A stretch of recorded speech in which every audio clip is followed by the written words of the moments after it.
행복한 안식일 하나님의 이름으로 여러분을 모두 축복합니다.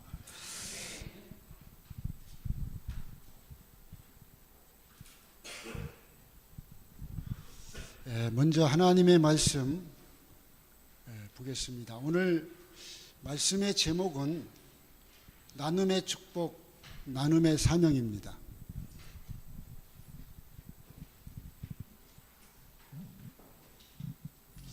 잠깐요.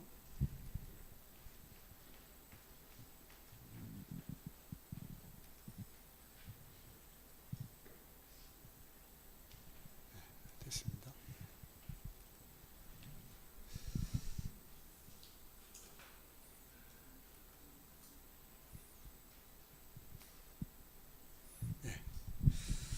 하나님의 말씀 보겠습니다. 각각 은사를 받은 대로 하나님의 여러 가지 은혜를 맡은 선한 청지기 같이 서로 봉사하라.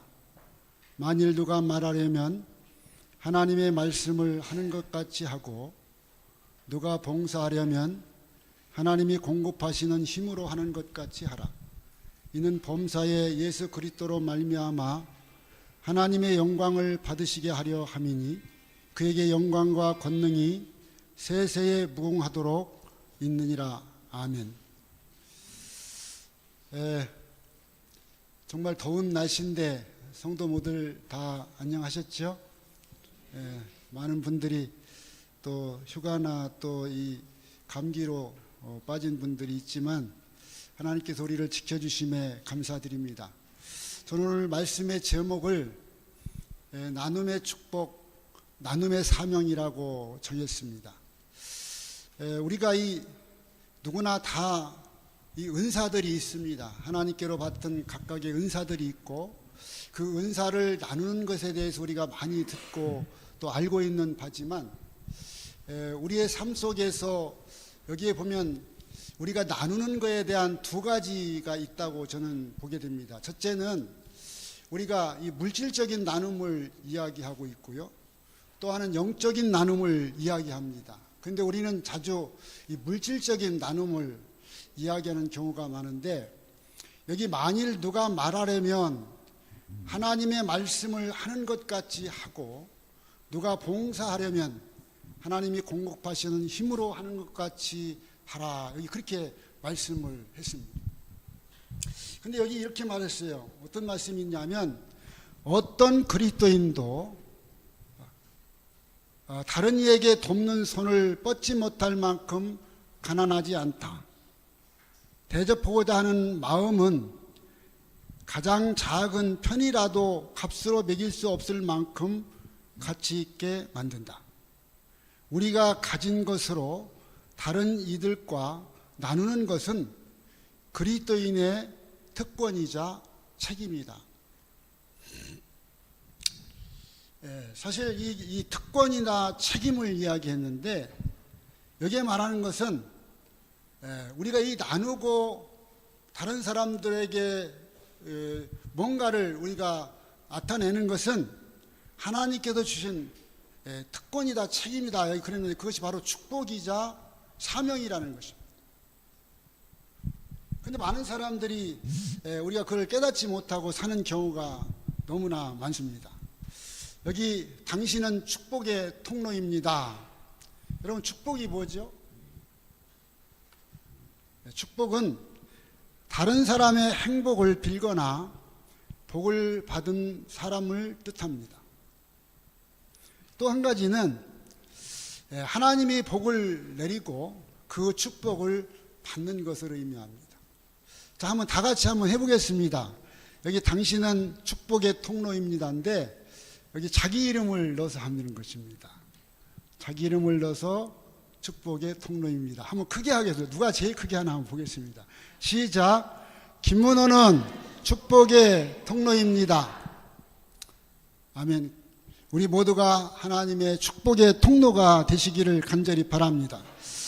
여기 좋은 말씀이 있어서 제가 하나 여러분들에게 좀 보여드리려고 합니다. 세상에 살 때는 받아 누리는 것이 축복인 줄 알았습니다. 그러나 모든 것이 하나님의 은혜였음을 안 이후에는 나누고 섬기는 것이 축복임을 깨달았습니다. 여러분, 이 깨달음을 받으셨습니까? 굉장히 중요한 겁니다. 또 여기 받아 누리는 것이 축복인 줄 알았을 때는 입술에 불평과 불만이 가득했지만 드리고 나눔이 축복임을 깨달았을 때는 입술에 감사와 찬양이 나왔습니다. 받아 누리는 것이 축복인 줄 알 때는 교만하였지만 드리고 섬김이 축복임을 깨달았을 때에는 겸손해질 수밖에 없었습니다. 오늘 우리의 삶이 하나님의 축복을 우리가 다른 사람보다 더 많이 누리지 못하는 것에 대한 불평과 불만보다는 우리가 어떻게 하면 하나님께 더 가까이 나아가기 위해서 많은 사람들에게 이 물질적일 것인지 또 영적인 것이든지 나누는 축복이 우리 가운데 있어야 된다고 하는 것입니다. 또 이런 말씀이 있어요. 이게 무슨 말씀이냐면 이 축복의 또 한 가지죠. 나누고 섬기는 것이 축복이다. 우리는 받는 것이 축복인 줄 알았어요. 우리는 내가 누리는 것이 축복인 줄 알았어요. 그런데 뭐라고요? 나누고 섬기는 것이 축복이다. 그런데 많은 사람들이 이 받고 누리기를 좋아하지만 사실은 섬기는 것은 싫어합니다. 오늘 하나님의 축복이 무엇인가를 우리가 깨닫게 되기를 간절히 바랍니다. 인간 생애의 최고의 날은 자기의 사명을 깨닫는 날이다. 누구나 자기의 사명과 만날 때 자신의 삶의 의미와 가치를 깨닫고 비로소 성숙한 자아로 성장하게 된다. 우리의 사명이 무엇인가를 깨달을 그때가 우리에게 새로운 자아로 성숙하게 된다고 하는 것을 여기에 이야기하고 있습니다. 사명이 있어야 하나님의 능력도 받는 것이다. 여러분, 마지막 늦은 비 성령이 우리에게 내린다고 그랬는데 어떤 사람에게 내린다고요? 사명이 있는 자에게. 사명을 간직하고 그 사명을 수행하는 자에게 하나님의 성령이 임한다는 거예요. 사명을 감당하지 않는 사람에게는 하나님의 은혜도 능력도 주어지지 않는다. 놀라운 말씀이죠. 그래서 우리는 우리의 사명이 무엇이고 우리가 나눠야 될 축복이 무엇인가를 우리가 생각할 수 있는 그런 마음의 자세가 필요하다는 거예요. 우리에게는 짐이 있다. 살다 보면 가벼운 짐도 있지만 때로는 우리가 지기에 버거운 짐들이 있다. 이게 중요한 말입니다. 그러나 우리 인생의 문제는 짐의 무게가 아니라 이 짐을 맡겨주신 그분과 동행하지 못하는 것이 문제다. 우리 모두에게는 짐이 있어요. 삶의 짐이 있습니다. 힘겨운 질병의 고통의 짐이 있어요. 내가 살아가기 위해서 뭔가 해야 되는 그런 짐들이 있습니다. 그 짐이 혹시 버거울 수 있어요. 그러나 그것이 문제가 아니라 뭐가 문제라고요? 우리 인생의 문제는 그 짐에 무게가 있는 게 아니고 무게에 있는 것이 아니고 내가 이 짐을 맡겨주신 그분과 동행하느냐 동행하지 못하느냐가 문제라고 하는 것이죠. 그러므로 사명은 삶의 짐이 아니라 힘이 되는 것입니다. 고난이 아니라 축복인 것입니다. 오늘 우리의 삶에 하나님의 축복이 여러분의 삶 가운데, 여러분의 축복 가운데, 여러분의 사명 가운데 역사하게 되기를 간절히 바랍니다. 여기 예수님께서 우리에게 모본으로 하신 말씀입니다. 마가복음 10장 45절 인자가 온 것은 섬김을 받으려 함이 아니요 도리어 섬기려 하고 자기 목숨을 많은 사람의 대속물로 주려 함이니라 그랬어요. 뭐 어떻게 하기 위해서 이 땅에 오셨다고요? 섬기려 오셨다. 예수님은 대접받으러 오신 것이 아닙니다. 우리 교회의 어떤 그 무엇이 직책이 내가 교회에 오래 다닌 것이 누군가의 섬김의 대상이 되기 위해서 주어진 것이 아니라고 하는 것이에요. 여기 이렇게 이런 말씀이 있어요. 예언의 신에 있는 말씀인데 제가 그 구절을 안 적었네요. 그가 사시고 생각하시고 기도하신 것은 자신을 위함이 아니요 남을 위함이었다. 그는 매일 아침 여러 시간 동안 아버지와 교통하심으로 하늘 빛을 사람에게 나누어 줄 준비를 하셨다. 예수님께서는 두 가지 일을 하셨어요. 인간의 질병과 고통을 치료하시는 일이 있어요. 또 하나는 죽어가는 영혼들에게 영적인 나눔을 주셨습니다.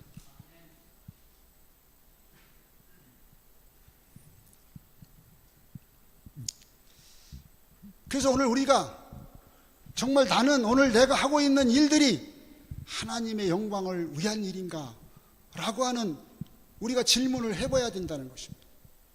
내가 지금 하고 있는 일들이 그 일이 어떤 일이 됐든지 하나님의 영광을 위한 일인가 하는 것을 생각해 보아야 한다는 사실을 꼭 기억하시게 되기를 바랍니다.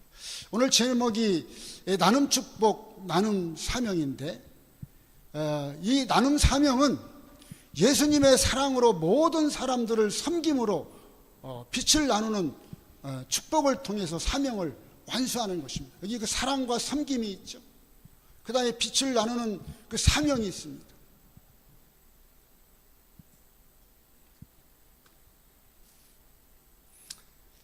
자, 여기 이런 말씀이 있어요. 자, 한번 같이 한번 읽어보겠습니다. 우리의 뜻이, 시작. 우리의 뜻이 꺾어지는 순간에 하나님의 뜻이 이루어진다. 어떻게 될 때 하나님의 뜻이 이루어진다고요? 우리의 뜻이, 내 생각이, 내 계획이, 우리는요 내가 하는 일이 다인 것처럼 알고 살아가고 있습니다. 우리는 세상에서 우리가 영적인 사람이라고 하지만 세상적인 일만을 위해서 살아갈 때가 너무나 많다는 것입니다. 그래서 그렇게 아까 들은 말씀처럼 인생의 문제는 뭐래요? 우리의 짐의 무게에 있는 것이 아니라 그 짐을 맡겨주신 그분과 동행하지 못하는 것이 문제다 그랬어요. 우리의 삶을 예수님께 맡길 수 있는 그러한 믿음의 소유자들이 다 되시기를 간절히 바랍니다. 여기 우리가 잘 아는 말씀이죠. 흩어 구제하여도 더욱 구하게 되는 일이 있나니 과도히 아껴도 가난하게 될 뿐이니라.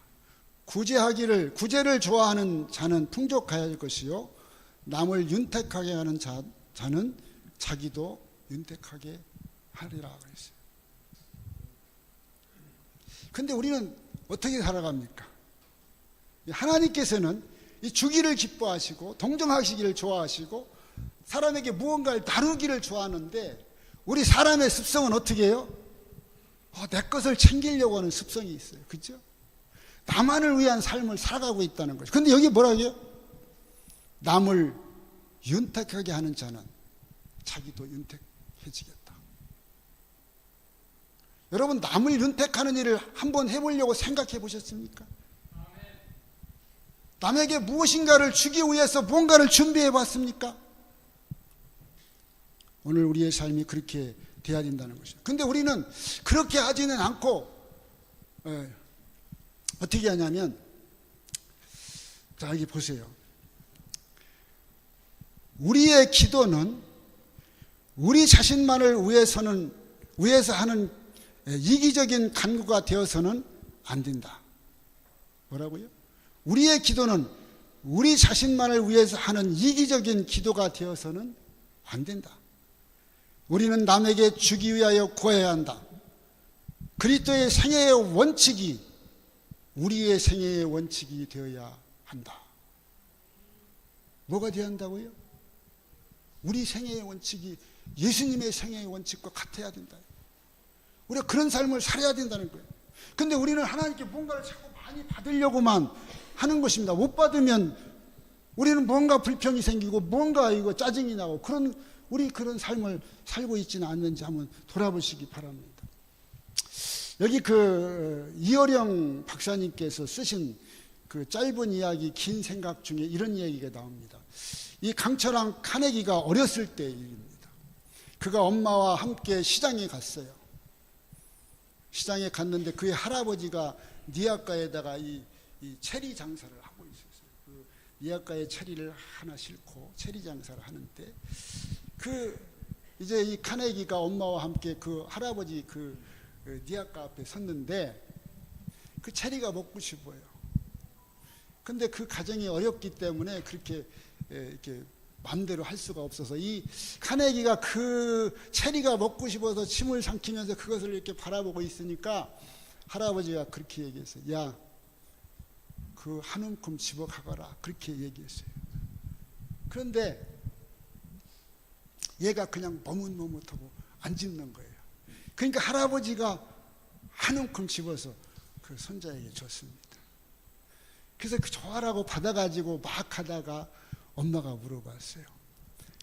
야, 너 왜 할아버지가 한 움큼 집으라고 했는데 안 집었어? 엄마, 할아버지 손이 크잖아요. 어쩌면 인간의 본심은 어리지만 어쩌면 뭔가 큰 거를 받기를 원하고 뭔가 더 받기를 원하는지 우리는 알지 못합니다. 그러나 자신의 힘으로 할 수 없는 것을 하나님께 맡기면 하나님께서 그 일을 이루실 수 있다는 것을 여러분 기억하시기 바랍니다.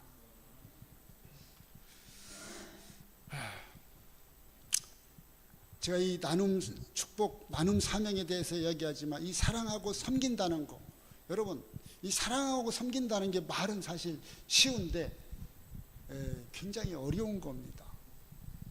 이 하나님의 빛을 나눈다는 거, 여러분 우리가 이 복음을 증거해야 된다는 것이 사명이라는 거 모르는 그리스도인들이 있습니까? 근데 실제 실천하는 사람들이 몇 명이나 됩니까? 우리는 우리 스스로 자문해야 된다는 거죠. 스스로 내 스스로 깨달아야 돼요. 내가 누군가를 사랑한다는 것이 무엇이냐 이거예요. 여기에 그런 말이 있어요. 사랑한다는 것은 자기를 넘어서는 것이다. 이 오스카 와일드라고 하는 사람이 한 말이에요. 사랑한다는 것이 뭐라고요? 자기를 넘어서. 내 것만 움키는 것이 아니고, 그죠? 자신을 넘어서는 것이다. 여기 예수님께서 새 계명을 너희에게 주노니 서로 사랑하라. 내가 너희를 사랑한 것 같이 너희도 서로 사랑하라. 너희가 서로 사랑하면 이로써 모든 사람이 너희가 내 제자인 줄 알리라 그랬어요. 여러분, 이 우리 기독교인들이 뭔가 따지기를 좋아하죠. 그죠? 따지기를 좋아해요. 그것이 죄다 아니다. 그래서 유대인들이 이 예수님한테 이 안식일에 대해서 공격하고 막 이런 일들을 엄청 했죠. 근데 예수님께서 뭐라고 말했어요? 내가 너희들에게 그 잘못된 생각을 버리고 새로운 계명을 주겠다. 그게 뭐라고요? 내가 너희를 사랑한 것 같이 너희도 서로 어떻게 하라? 사랑하라. 여기 실물교원 142페이지에 있는 말씀 다 같이 한번 읽어보겠습니다. 시작. 그리스도께서 나타내신 사랑과 헌신과 희생과 하나님의 말씀에 대한 복종이 그분의 종들의 생애에도 나타나야 한다. 세상에 대한 우리의 사명은 자신을 섬기고 우리 자신을 기쁘게 하는 것이 아니다. 우리는 죄인을 구원하는 일에 하나님과 협력함으로 그분을 영화롭게 해야 한다. 우리는 다른 사람에게 나누어 주기 위하여 하나님의 축복을 간구해야 한다. 받을 수 있는 자격은 나눠줌으로써만 유지된다. 받을 수 있는 자격이 누구에게 유지된다고요? 나눠주는 자. 근데 우리는 어떻게 해요? 받기만을 구하는 것입니다. 우리가 구해야 될 것은 누군가에 주기 위해서 간구하는 기도가 되고 누군가에게 나눠주기 위해서 받기 위해서 받을 것을 간구해야 된다는 것이죠.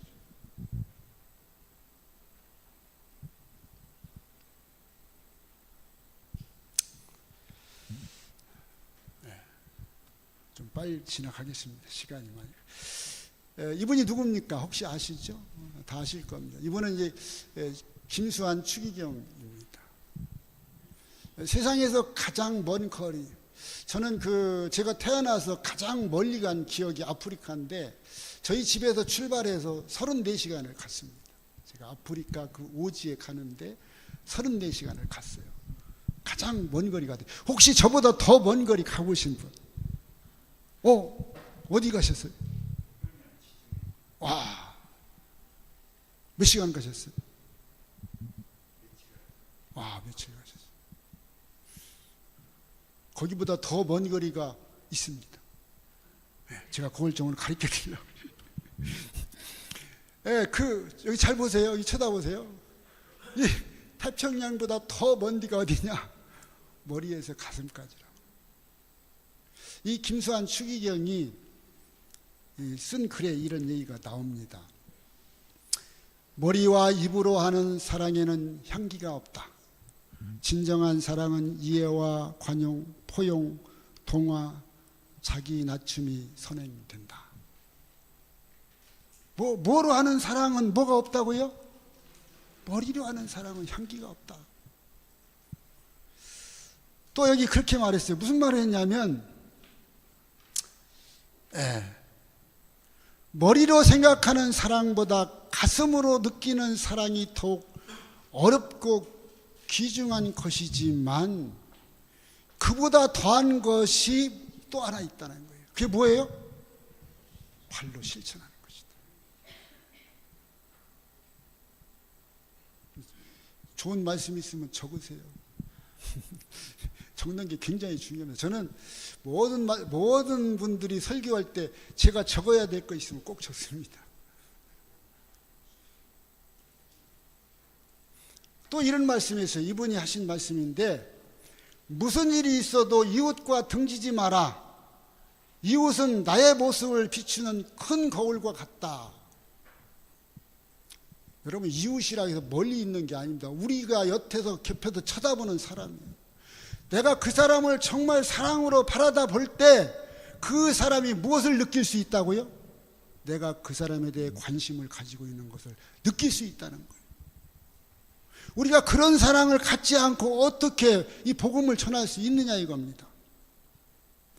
주먹을 불킨 쥐기보다는 손을 모으고 기도하는 자가 더 강하다.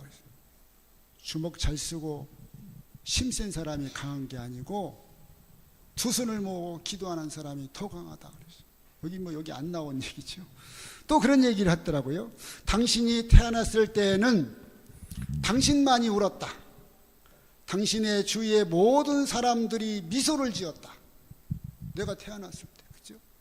나는 울고 태어났어. 그런데 다른 사람은 웃었다고요. 그런데 당신이 이 세상을 떠날 때엔 당신이 혼자 미소를 짓고 당신 주위에 있는 모든 사람들이 울도록 그런 인생을 살라. 오늘 우리가 이런 인생을 한번 꿈꿔야 봐야 되지 않겠습니까? 그래서 이어영 선생님이 박사님이 한 얘기가 이 사랑이 머리에서 가슴까지 내려오는데 나가 70년이 걸렸다 그렇게 표현을 했어요. 오늘 우리가 이 사랑을 가슴에 품는 자로 살게 되기를 간절히 바랍니다. 너희는 믿음 안에 있는가? 너희 자신을 시험하고 너희 자신을 확증하라. 예수 그리스도께서 너희 안에 계신 줄을 너희가 스스로 알지 못하느냐? 그렇지 않으면 너희는 버림받은 자니라. 여기 너희 자신을 시험하고 확증하라 그랬어요. 여러분이 믿음 안에 있는가? 여러분들이 질문하면 뭐라고 대답하시겠어요? 한번 대답하실 분. 당신 믿음 안에 있습니까? 뭐라고 대답하시겠어요? 우리가 그 대답을 할 때 자문하시기 바랍니다. 나는 지금 말씀대로 행하고 있는가? 말씀을 순종하고 있는가? 우리가 생각해 봐야 돼요. 여기 그 좋은 글이 하나 있습니다. 적으세요. 이게 굉장히 저도 이거 굉장히 좋은 글이라고 봅니다. 사명 때문에 교회를 떠나는 사람이 있고, 괜찮은 것 같아요? 사명 때문에 교회를 피하는 사람들이 있다. 여러분, 사명이 없는 사람은 아무것도 하지 않는다는 거지. 어떤 사람은 피하는 사람이 있고 어떤 사람은 떠나는 사람이 있지만 우리는 어떤 사람이냐 이거예요. 그리스도인은 사명 때문에 사명 앞에서 포기할 것이 보여야 한다. 뭐라고요? 사명 때문에 사명 앞에서 포기할 것이 보여야 한다 이거예요. 여러분, 예수 믿는데 아무것도 포기 않고 이루어지는 것이 없다는 겁니다. 사명 때문에 우리가 포기할 것이 뭐여야 된다? 보여야 된다. 오늘 말씀으로 여러분들이 이 사명을 감당하고 그 사명 때문에 포기할 것이 보이는 우리 모두가 되시기를 간절히 바랍니다. 여기 산상보훈 11페이지에 그렇게 말씀했어요. 인생의 고난은 우리의 성품에서 불순물과 거친 것을 제거해내는 하나님의 일꾼들이다. 뭐라고요? 인생의 고난은, 우리에게 맡겨진 짐들은 그것이 뭐예요? 이 우리 몸속에 있는 모든 불순물들, 영적으로 정말 거친 것들을 어떻게 하는 거예요? 분출하는 일꾼이 된다고 했어요. 그래서 그것은 짐이 아니고 사명이라는 것을 여러분 깨닫게 되기를 바랍니다. 아, 내가 오늘 정말 방문을 가야 하는데 아이고 이렇게 더운데 무슨 방문이야, 다음에 가면 되지. 좀 시원할 때 가을에 가서 오후에 좀 자고 쉬고, 우리가 그런 생각들이 어떻게 해요? 밀려오는 거예요. 그런데 그것을 포기할 줄 모르는 겁니다. 내가 할 일 해야 돼요.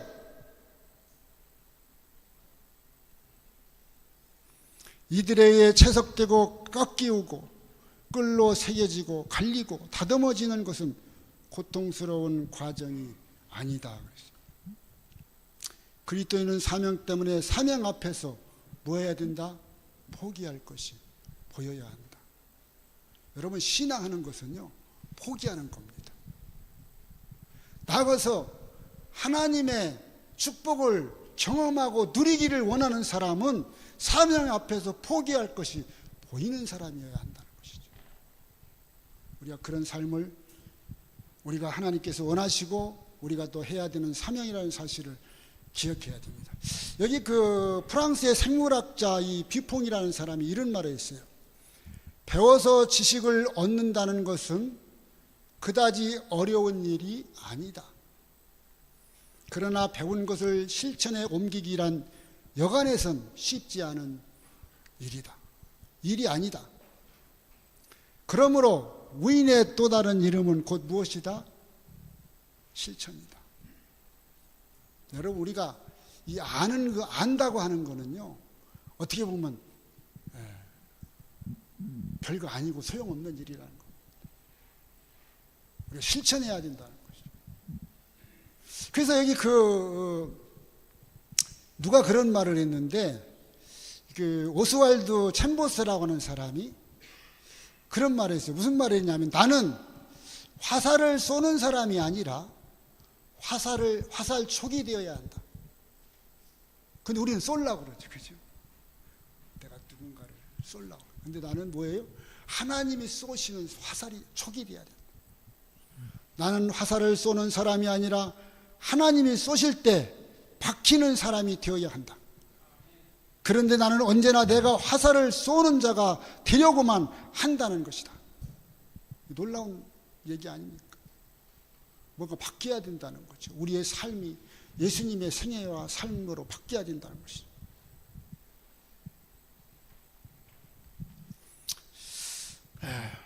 여기 그 오스왈드 챔버스가 이런 말을 했어요.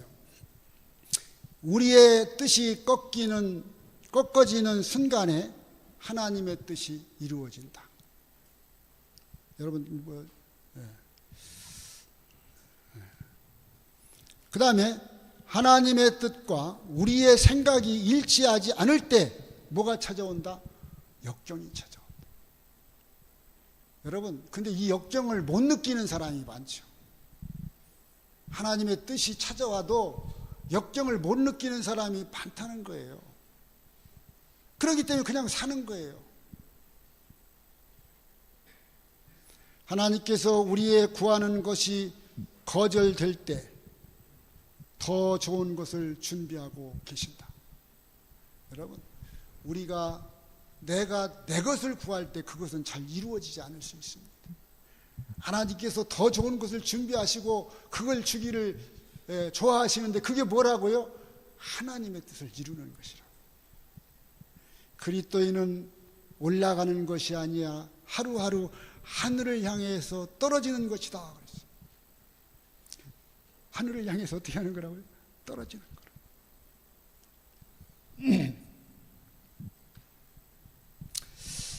이분이 되는 한 얘기입니다. 자, 다 같이 한번 읽어볼까요? 시작. 사명감의 시작은 자신이 작아지는 것이요, 사명감의 성숙은 자신이 더욱 작아지는 것이요, 사명감의 완성은 자신이 아무것도 없이 되는 것이다. 우리가 사명감 앞에서 새로 태어나야 한다는 거죠. 나 자신을 버려야 한다는 것이죠. 나는 무엇을 위해서, 누구를 위해서 살 것인가를 우리는 늘 생각해야 됩니다. 또 나는 어떻게 살 것인가? 내가 정말 내 삶만을 위해서 살아갈 것인가? 예수님이 오실 날이 멀지 않다고 하는데 내가 그렇게만 살 것인가? 그죠? 나는 무엇 때문에 살 것인가? 인간 생애의 최고의 날은 자기의 사명을 깨닫는 날이다. 이렇게 이야기하고 있습니다. 여기 그 역정은 언제 찾아오느냐? 지난번에 얘기했죠. 뭐라고 했어요? 내 뜻과 하나님의 뜻이 만날 때 역정이 찾아온다.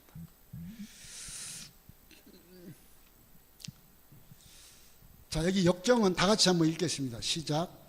역정은 그것을 극복하고자 하는 굳은 결심을 일으킨다. 그러나 하나의 장벽을 깨뜨릴 때 앞으로 전진할 수 있는 더욱 큰 힘과 용기를 얻게 된다. 단호한 결심을 가지고 옳은 방향으로 매진하라. 그리하면 역경이 그대의 방해자가 되는 대신에 오히려 돕는 자가 될 것이다. 여러분 믿으십니까? 네. 우리에게 닥치는 어떤 역경이 있다 할지라도 그것을 믿음으로 정말 매진하게 되면 하나님께서 이루신다는 거예요. 그런데 우리는 사람의 생각으로 그 역경을 피하려고 하는 것이죠. 그때 우리는 하나님의 뜻을 이루지 못하고 하나님의 돕는 은혜와 사랑을 받지 못할 수밖에 없는 것입니다. 자, 여기 우리가 잘 아는 말씀이죠. 우리의 생애가 하나님의, 다 같이 한번 읽겠습니다. 우리는 하나님의 동역자들이, 너희는 하나님의 밭이요 하나님의 집이니라. 하나님과 동역한다는 것은 그리스도의 형상으로 자라나기 위해서 힘쓰고 애쓰고 실천하는 것을 말합니다. 뭐라고요?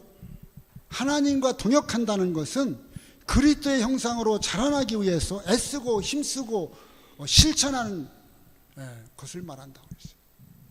여러분 정말 그렇게 내가 애쓰고 힘쓰고 실천하기를 노력하십니까?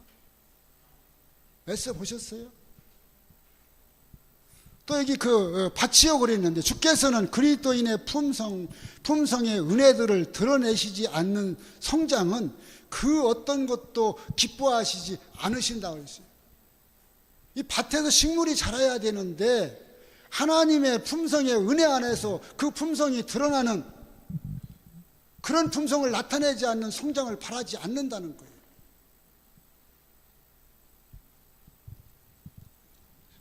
하나님의 집이라고 그러죠. 순결하고 고상하고 정직한 행동으로 우리 각 사람의 집을 세워야 한다. 균형이 잘 잡힌 집은 하나님과 사람들이 높이는 아름다운 성전이 될 것이다. 여러분 우리가 정말 하나님의 사람으로 세워질 때 많은 사람들에게 나눌 것이 있게 된다고 하는 것이죠.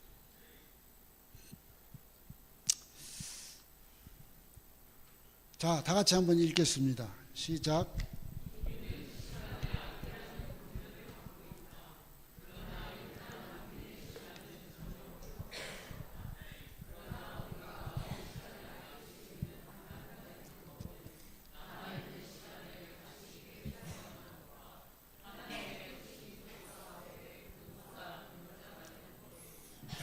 하나님께서 지금까지 우리의 낭비된 시간을 책망하지 않고 물으시지 않으십니다. 문제는 우리가 그것을 회복할 수 있는 길이 없지만 그 회복할 길을 주셨다는 거예요. 그죠? 근데 그게 뭐라고요? 남아있는 시간을 가치 있게 사용하는 것. 그죠? 그분의 사업에 그분과 동역자가 되는 것이다. 여러분 모두가 다 그분의 동역자가 되기를 바랍니다.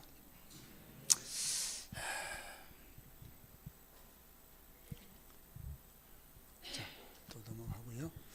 자, 여기 있는 말씀을 좀 보시기 바랍니다.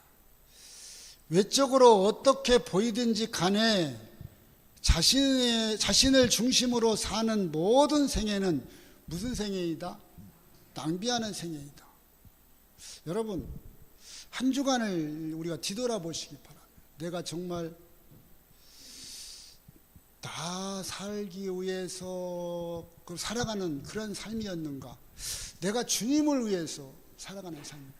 어떻게 보면요, 이 나눔 축복, 나눔 사명을 제가 하는 것은 어떻게 보면 우리 교인들이, 나를 비롯해서 많은 사람들이 이 교회에 와서 예배드리고, 그 다음에 우리가 교회에 와서 어떤 직책에 따라 잠깐 봉사하는 것으로 우리가 끝이라고 생각합니다. 이거는 하나님께서 두 가지 봉사를 얘기했는데 육적인 봉사의 끝입니다. 근데 영적인 봉사는 어떻게 해요? 전혀 않는다는 거예요. 하나님의 말씀이 있어도 듣긴 드는데 뭐예요? 듣지 않는 거예요. 좀 이따 그 말씀이 나오는데, 자 보세요. 그래도 누구든지 하나님을 떠나서 살고자 하는 자는 시간을 낭비하는 자이다. 그는 귀한 세월을 허비하고 정신과 마음과 심령의 능력을 낭비하고 영원한 복락을 얻는 일에 낙오자가 된다. 우리가 그렇게 살면 낙오자가 된다. 그게 우리 깨어야 됩니다.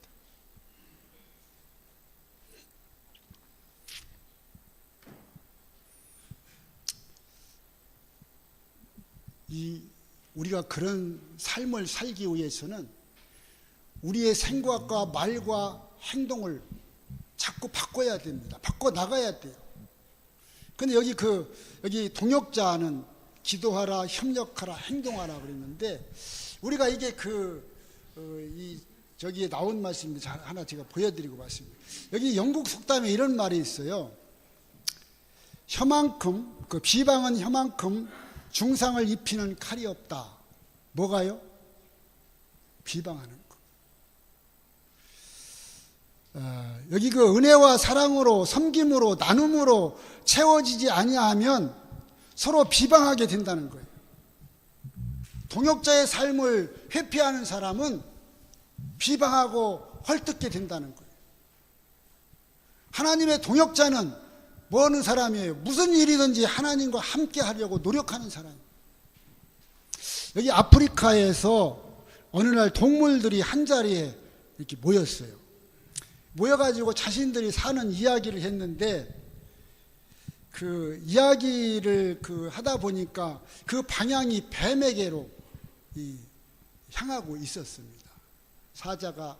사자는 야 너는 먹이를 잡아서 통째로 삼키지 않냐? 그런데 어떻게 또 뭐예요? 너 이리는 어떻게 하냐? 먹이를 어떻게 찢어서 먹는다. 이제 그런 얘기를 했어요. 그런데 야 너 뱀 너는 왜 그 먹이를, 아니 제가 그 말을 사자는 너무 잡아뜨려서 먹고, 근데 뱀은 어떻게 먹는다고요? 통째로 먹는다고요. 너는 왜 먹이를 그냥 씹지도 않고 통째로 삼키느냐? 그렇게 얘기했어요. 근데 이 뱀이 그런 말을 했어요. 뱀이 억울하다는 듯이 이렇게 말했습니다. 충격적인 말입니다. 그래도 나는 입으로 남을 헐뜯는 인간보다는 낫다고 생각한다. 그렇죠? 뱀이 통째로 먹는 것을 하니까. 그래서 우리는 적어도 내가 입으로 상대방의 가슴에 상처를 입히는 그러한 행동은 이 정말 동역자의 삶이 아니라고 하는 것입니다. 사랑하고 섬기고자 하는 자에게 빛을 나누는 도역자의 삶을 살기 위해 기도하고 협력하는, 그리고 연합하는 그러한 삶이 우리에게 있어야 한다는 것입니다. 자, 빌립보에 있는 말씀입니다. 이제 하나님께서 우리에게 그런 동역자의 삶을 살고자 할 때 우리에게 많은 것들을 주신다는 것입니다. 하나님이 그리스도 예수 안에서 영광 가운데 그 풍성한 대로 너희 모든 쓸 것을 채워주신다. 여러분 믿으십니까? 우리가요, 누군가에게 무엇인가 하고자 할 때 하나님께서 채워주시는 것을 경험하게 됩니다. 다 같이 한번 읽겠습니다. 시대의 소망에 있는 말씀입니다. 하나님께서는 우리의 동의가 없이는 우리의 마음을 지배하지 않으신다. 그러나 우리가 그분의 뜻을 알고 행하기를 원한다면 그 약속이 우리의 것이 된다. 하나님의 약속을 붙잡으시고 여러분이 동의하시기 바랍니다. 여러분이 하나님의 뜻을 행하고자 여러분의 마음을 움직이시기 바랍니다.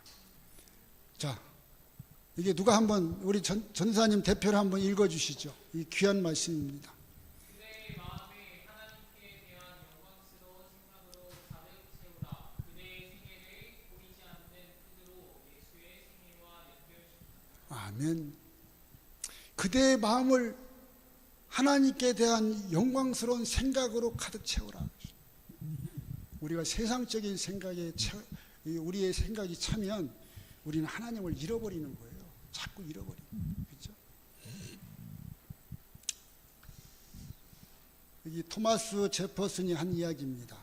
다 같이 한번 크게 읽겠습니다. 시작. 배우고 싶다면 들으라.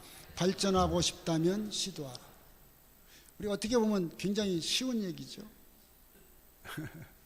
잘 아는 얘기일 수도 있고 쉬운 얘기. 그런데 우리가요 잘 않는 거죠. 그대의 믿음이 언제나 이기고 남음이 있는 것처럼 말하고 행하라. 주께서는 모든 것에 부여하신 분이시며 세상은 다 그분의 소유이다. 믿음으로 위를 쳐다보라. 빛과 권능과 능력을 가지신 하나님을 바라보라. 하나님께서 어떻게 해주신다고요? 채워주신다. 여러분이 하나님께 그런 마음을 가질 때 하나님께서 채워주신다고. 자, 다 같이 한번 또 읽겠습니다. 예수께서 그 사람을 따로 데리고 무리를 떠나사 손가락을 그의 귀에 넣고 침을 뱉어 그의 혀에 손을 대시며 하늘을 우러러 탄식하시며 그에게 이르시되 에베다 하시니 이는 열리라는 뜻이라. 이 말씀 기억나십니까? 네? 지난주에 우리가 공부했습니다. 과정책에서. 그런데 오늘 이 말씀이 제가 이 설교를 준비하는데 굉장히 와닿는 말씀. 이 말씀은 예수님께서 그 두롯 지방에 나와서 시돈을 지나가시다가 그 대바걸 볼리 지방에 통과하실 때 갈릴리 호수에 이르러서 그 사람 중에 그 어떤 사람이 있었어요? 기먹고 말 더듬는 사람이 있었어요. 그 사람을 데리고 가셔서 그에게 어떻게 했어요? 손을 대시고, 그 여기도 뭐라 했죠? 귀에 뭐를 넣고 침을 뱉어. 그 손가락으로 여기 그 귀에 또 손에 혀에 이렇게 대셨다고. 근데 여기 중요한 것은 뭐냐면 우러러 탄식하시고 하늘을 우러러 탄식하시고 있어요. 이 시대의 소망이 그렇게 말했습니다. 그의 혀에 손을 대시며 하늘을 우러러 보시고 진리를 향하여 열지 아니하는 귀와 구주를 시인하기를 거절하는 혀를 생각하고 탄식하셨다. 우리는요 귀가 열려 있고 듣고 있는 것 같지만 듣는 게 아니라는 것이죠. 또 여기 뭐라고 말했어요? 이 말을 더듬어 못해. 왜? 구주를 시인하기를 거절하는 혀를 생각하시고 탄식했다. 오늘 우리의 삶이 예수님의 복음을 증거하고 우리에게 받은 축복을 나누는 그런 삶이 되기를 간절히 바랍니다. 자, 다시 한번 같이 읽겠습니다. 시작. 자신을 시작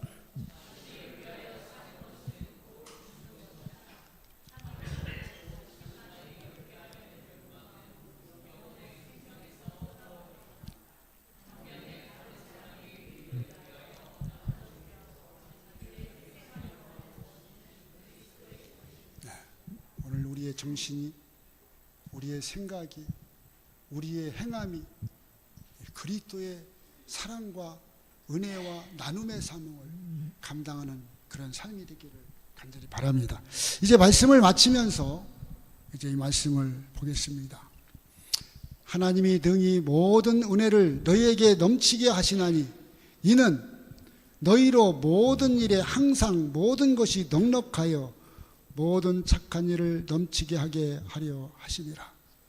기록한 바 저가 흩어 가난한 자들에게 주었으니 그의 의가 영원토록 있느니라 함과 같으니라. 아멘. 여기에 어떻게 한다고요? 하나님께서요 우리에게 은혜를 넘치게 하시기를 원한다는 거예요. 여러분 복받기를 원해요? 원치 않아요? 원하죠.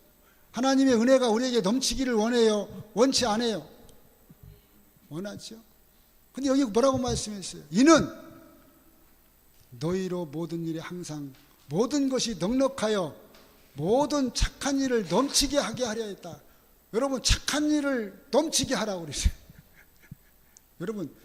여러분 중에 삶 중에 넘치게 한 거 있으면 한번 얘기해 보세요. 없어요? 이렇게 하셔야 돼요.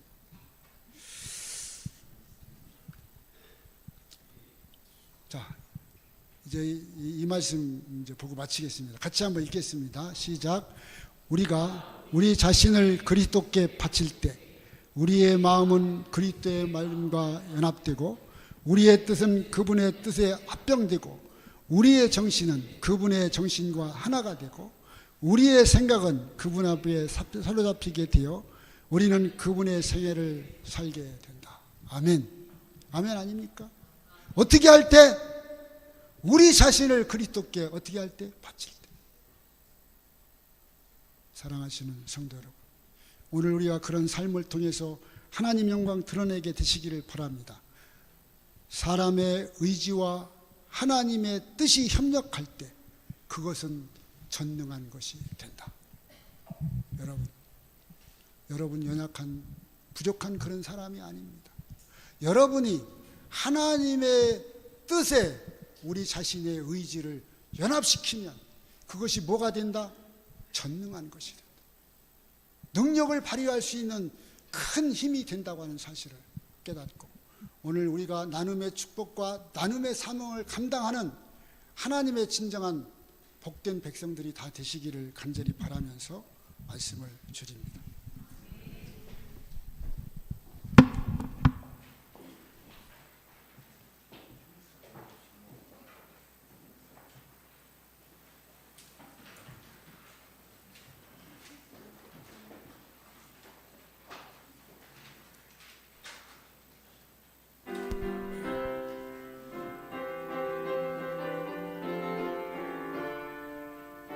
279장입니다.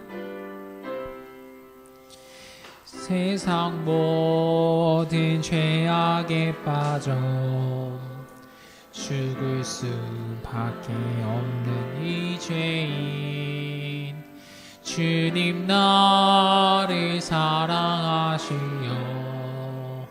새 삶이 얻게 하셨네.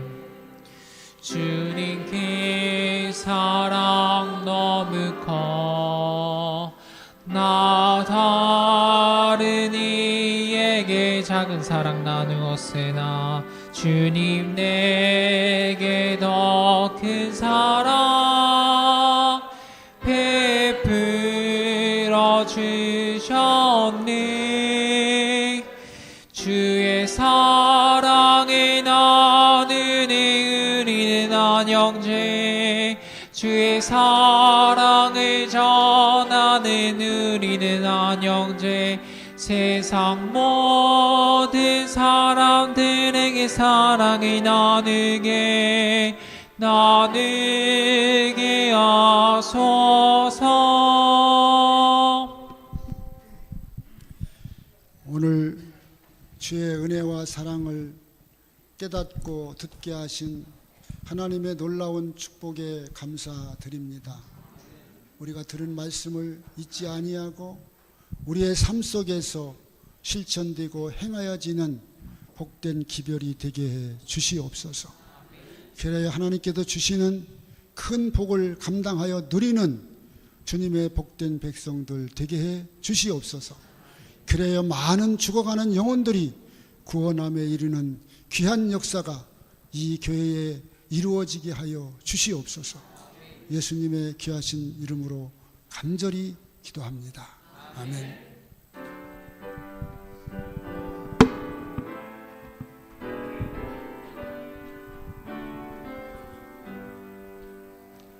내 주님 오시리 확실히 오시리 내가 공중에서 주를